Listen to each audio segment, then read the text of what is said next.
Bonjour et bienvenue sur cette nouvelle vidéo blenderlaunch.fr, je suis Cédric Le Pilaraka Pitiwazou et dans cette vidéo nous allons voir un petit tips pour faire une retopologie rapide en fait d'un bras, d'une jambe ou même d'un tronc par exemple. Donc il existe l'addon Contour Tool qui a été mis à jour récemment avec une petite vidéo qui traîne sur YouTube qui fonctionne du feu de Dieu, c'est vraiment un très bon addon. Donc si vous l'avez c'est génial, si vous ne l'avez pas ma petite technique pourra vous aider. Et ça fonctionne aussi pour d'autres parties du corps, c'est pas nécessaire en fait de faire que sur les bras. Donc là par exemple on va faire une retopologie de ce bras, vous allez voir ça va être relativement rapide. Donc ce que l'on va faire c'est qu'on va ajouter un cylindre, comme ceci, Youp là, on va sélectionner, pouf, ceci, on va déplacer notre cylindre, on va faire un petit scale, un scale vertical aussi, une petite rotation comme ça, pareil de ce sens là, peut-être déplacer les points. Donc là, ce que je veux faire, c'est ajouter, en fait, histoire de gagner du temps, ajouter une subdivision au centre. Vous voyez ici, comme ça, déplacer mon point. Si vous voulez voir vraiment le mesh en dessous, ce que vous pouvez faire, c'est vous appuyez sur N, vous allez dans Shading et vous cliquez sur Hidden Wire. Voilà. Donc là, tout de suite, on a le wire et ça fonctionne super bien. Donc on va faire une petite rotation ici, un petit scale de ce côté-là, comme ça. Donc là, c'est impeccable. Ici, pareil, une petite rotation comme ceci. Ici aussi. Pourquoi pas un petit scale.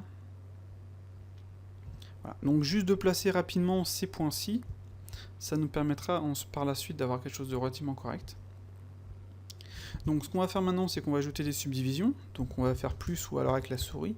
Voilà, on en met plein, c'est vraiment pour vous montrer. Histoire de slasher, voilà, donc là j'ai vraiment plein de subdivisions. Donc là par exemple vous voyez c'est pas forcément clean mais c'est amplement suffisant, on va pas s'embêter avec ça, là c'est bien droit, ouais ça nous convient. Ok, donc à partir de là on a ça, d'accord. Ce que l'on va faire c'est dans les modifiers ajouter un shrink warp, donc le shrink warp vous connaissez tous, on va sélectionner notre objet et vous allez voir que sur notre objet il va venir se plaquer directement sur le mesh de base. Donc si on a fait les choses correctement, on va activer son wire. Vous voyez, on a ça. D'accord? Donc je vais appliquer le shrink warp. C'est pas forcément super clean, ce n'est rien. Ce qu'on va faire, c'est supprimer les faces qui ne nous servent pas. Donc celle-ci, voilà. On va sélectionner l'ensemble, on va faire A, et on va faire W smooth. Ouais, un petit smooth comme ça. Tout de suite, vous voyez, c'est clean, c'est franchement nickel. D'accord? Donc on se remet comme ceci, on retourne chercher notre shrink warp, on va sélectionner notre cross, enfin notre personnage, et vous voyez, on fait apply. Et voilà. Donc en 2 secondes, on a refait une retopologie du bras vraiment rapide quoi. Donc si jamais on veut ajouter des subdivisions ici, c'est tout con, on va faire CTRL R ici, voilà, CTRL R là, voilà. Donc là, ça ne prend pas en compte notre modèle, donc c'est simple, un shrink warp, clac, et apply, voilà. Et là on a fait une retopo nickel. Si jamais par la suite vous voulez en fait, vous avez votre modèle, vous voulez déplacer vos points, vous pouvez toujours refaire un shrink warp par exemple de notre corps, et avec les options de sculpt en fait, donc l'outil move, vous pouvez déplacer les points. Vous voyez, si jamais les points ne sont pas forcément comme vous le souhaitez, et vous pouvez faire un petit scale, enfin un petit smooth je veux dire, qui va faire en sorte que tout soit homogène. Donc des fois, malheureusement, ça déconne un petit peu comme on peut le voir là, mais c'est pas trop un problème. Donc on est là, on se met comme ça, on fait A, on fait un petit smooth comme ça. Voilà. On applique notre shrink warp, on n'hésite pas à en rappliquer un deuxième derrière, c'est gratuit, voilà. Non, c'était nickel. Donc voilà, et là, c'est impeccable.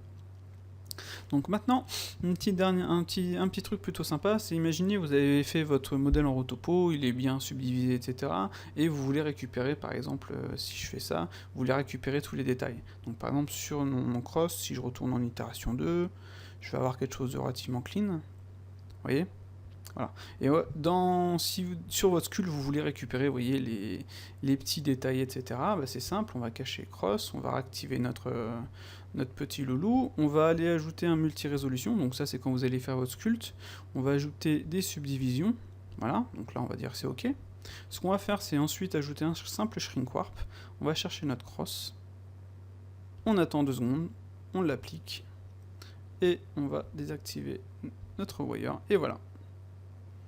Donc là, j'ai récupéré tous les détails de mon modèle haute def sur le modèle high def, basse def.